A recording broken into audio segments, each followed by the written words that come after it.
السلام علیکم ناظرین، ڈرامہ سیریل شدت کی نیکسٹ ایپیسوڈ میں ہم دیکھیں گے کہ آخر کار اسرا علیزے اور مشل کے مشوروں پر عمل کرنا شروع کر دے گی۔ جس طرح شادی سے پہلے وہ تیار رہتی تھی اور جو رنگ وہ شادی سے پہلے پہنتی تھی پھر سے وہی رنگ پہننا شروع کر دے گی، کیونکہ وہ یہ تو جان ہی چکی ہے کہ سلطان کے رنگ میں مکمل طور پہ خود کو رنگنے کے باوجود بھی وہ سلطان کی محبت حاصل نہیں کر سکی، بلکہ سلطان کو پھر بھی اس میں خامیاں ہی نظر آتی ہیں۔ اس لیے وہ سوچ لیتی ہے کہ اب میں وہی کروں گی جو مجھے اچھا لگتا ہے۔ اب جب اسرا تیار ہو کر اپنی ماں اور بھابھی سے ملنے جائے گی تو وہ دونوں تو اسے دیکھ کر نہال ہی ہو جائیں گی۔ علیزے کہے گی کہ تم اتنی پیاری لگ رہی ہو، یوں لگ رہا ہے جیسے ہماری پرانی اسرا ہمیں واپس مل گئی ہو۔ اسرا تو اپنی تعریفیں سن کر دل سے خوش ہو جاتی ہے اور سوچتی ہے کہ سلطان نے تو نہ پہلے کبھی میری تعریف کی، نہ ہی اس سے کوئی امید ہے کہ کبھی میری تعریف کرے گا، کیونکہ وہ تو خود پسند انسان ہے، اسے صرف اپنی ہی تعریفیں کرنا پسند ہے۔ کم سے کم میرے اس بدلاؤ سے علیزے کو تو اچھا لگا۔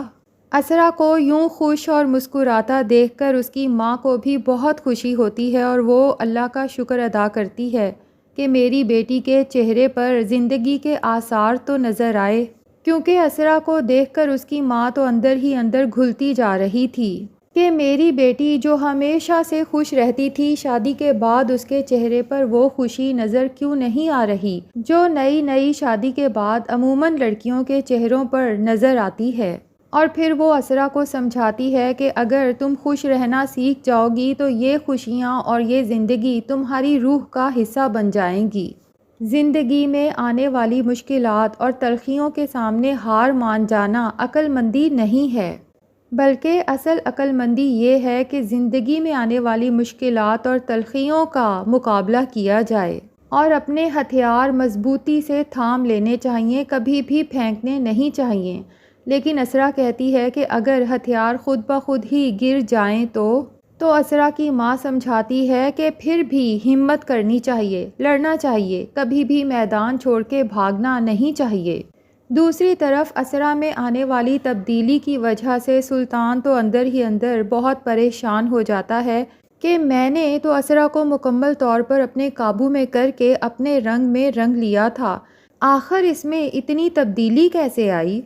کہاں تو یہ میری ذرا سی ناراضگی پر اتنی پریشان ہو جاتی تھی اور کہاں اب میں اس سے اتنے دن سے بات نہیں کر رہا پھر بھی اس کے چہرے پر خوشی ہے اور ہنسی ہے، کوئی تو ہے جو اسے پٹیاں پڑھا رہا ہے۔ پھر جب وہ دیکھتا ہے کہ مشل ہر وقت اسرا کے ساتھ ہوتی ہے، دونوں باہر گھومتی پھرتی ہیں، تو اسے اندازہ ہو ہی جاتا ہے کہ اسرا کا یہ بدلاؤ مشل کی وجہ سے ہے، خود تو وہ آزاد خیال ہے ہی، میری بیوی کو بھی غلط راستے پر لگانے کی کوشش کر رہی ہے۔ سلطان سوچتا ہے کہ کچھ تو ایسا کرنا ہوگا کہ اسرا کو مشل سے دور رکھا جائے، ورنہ یہ تو میرے ہاتھوں سے نکل جائے گی۔ اب چاہتا تو وہ یہی ہے کہ اپنے فادر سے کہے کہ فوراً سے پہلے کرایہ دار چینج کریں، لیکن چونکہ کانٹریکٹ سائن ہوا ہے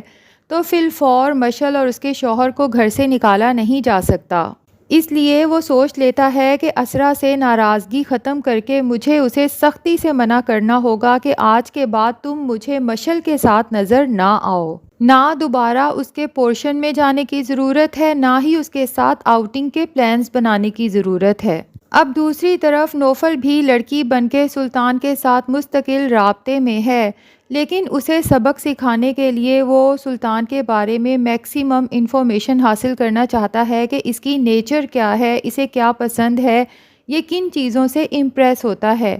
اس کے لیے نوفل پریزے سے کہتا ہے کہ پلیز مجھے اس کے بارے میں جو کچھ بھی تم جانتی ہو سب بتاؤ، تاکہ ہم چاندنی کو اسی طرح سے تیار کر سکیں کہ سلطان جب اسے دیکھے تو بس اس کے پیچھے پاگل ہو جائے۔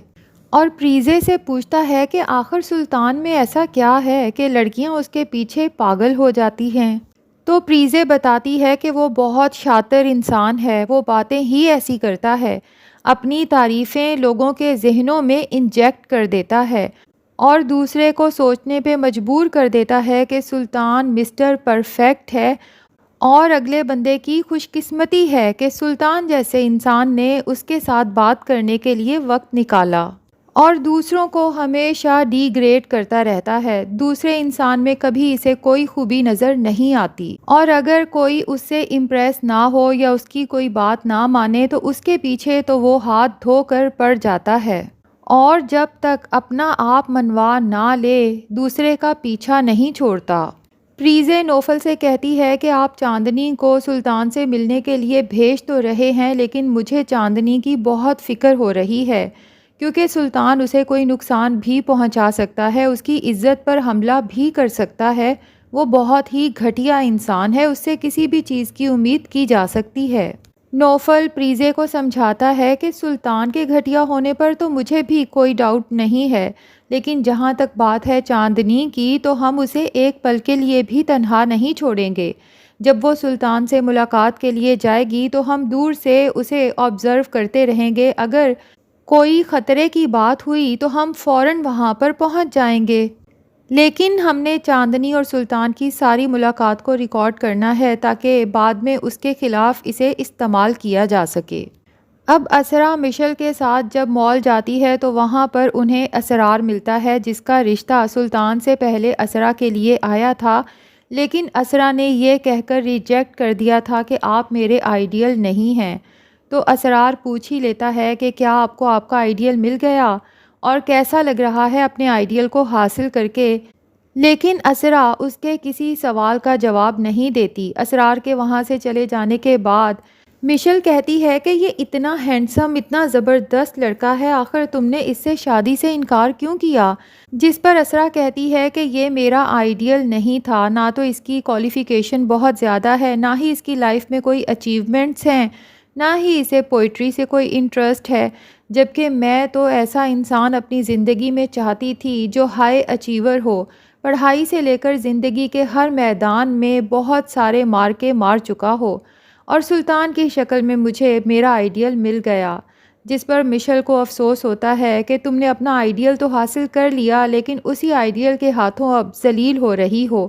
بہرحال اب جب اسرا گھر جاتی ہے تو سلطان اسے اس طرح سے خوش اور ریلیکس دیکھ کر اندر ہی اندر پیچ و تاب کھاتا ہے، لیکن یوں شو کراتا ہے کہ مجھے تو تم بہت اداس لگ رہی ہو کافی دن سے، اسی لیے تم پر احسان کرتے ہوئے میں ہم دونوں کی اس لڑائی کو ختم کر رہا ہوں، اور پھر اسرا پر پابندی لگا دے گا کہ آج کے بعد تم نے مشل کے ساتھ نہ تو وقت گزارنا ہے، نہ ان کے پورشن میں جانا ہے، نہ ہی اس کے ساتھ کہیں باہر آنا جانا ہے۔ اب نیکسٹ ڈے جب مشل اسرا سے ملنے آتی ہے تو اسرا اسے یہ تو نہیں بتاتی کہ سلطان نے مجھے تم سے ملنے سے منع کیا ہے، لیکن اسے یہ ضرور بتاتی ہے کہ سلطان نے میرے ساتھ لڑائی خود ہی ختم کر دی ہے، جس پر مشل کہتی ہے کہ تم فٹافٹ مان بھی گئی۔ تو اسرا کہتی ہے کہ اور کیا کرتی؟ مشل کہتی ہے بھائی تھوڑے بہت نخرے دکھانے چاہیے، فٹافٹ مان نہیں جانا چاہیے، اس طرح تو سلطان کو احساس ہی نہیں ہوگا اپنی غلطی کا۔ جس پر مشل کہتی ہے کہ اس دفعہ تو مان گئی، چلو نیکسٹ ٹائم کبھی لڑائی ہوئی تو جلدی نہیں مانوں گی۔ اور پھر مشل کہتی ہے مجھے تو اسرار اتنا پسند آیا، کتنا ڈیسنٹ لڑکا ہے، پتہ نہیں تم نے کیا سوچ کر اس کھڑوس سلطان سے شادی کی۔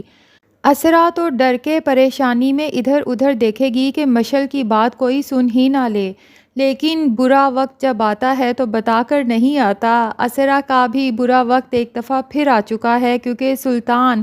مشل کی یہ بات سن لے گا اور اسرا کو مینٹلی ٹارچر کرنے کے لیے اور طعنے دینے کے لیے اس کے پاس ایک نیا ٹاپک آ چکا ہے۔ حالانکہ اسے سوچنا چاہیے کہ اسرار کا تو رشتہ آیا تھا اسرا کے لیے، اور یہ تو کوئی بری بات نہیں ہے۔ خود وہ جو حرکتیں کرتا پھر رہا ہے کہ ہر دوسرے دن ایک نئی لڑکی کے ساتھ ہوٹلز کے روم میں پہنچ جاتا ہے، اور جب کوئی دیکھ لیتا ہے تو بجائے شرمندہ ہونے کے ڈھیٹ ہو جاتا ہے۔ بہرحال سلطان کی زندگی میں بھی بہت جلد برا وقت آنے والا ہے، کیونکہ نوفل سلطان کو پھنسانے کے لیے مکمل جال تیار کر چکا ہے۔ تو ناظرین، آپ کو کیا لگتا ہے کہ کیا نوفل سلطان کو مینٹلی ٹارچر کرنے میں کامیاب ہو جائے گا؟ کمنٹ سیکشن میں اپنی رائے کا اظہار ضرور کریں، اور اگر ہمارے چینل پہ نئے ہیں تو پلیز چینل کو بھی سبسکرائب کر لیں۔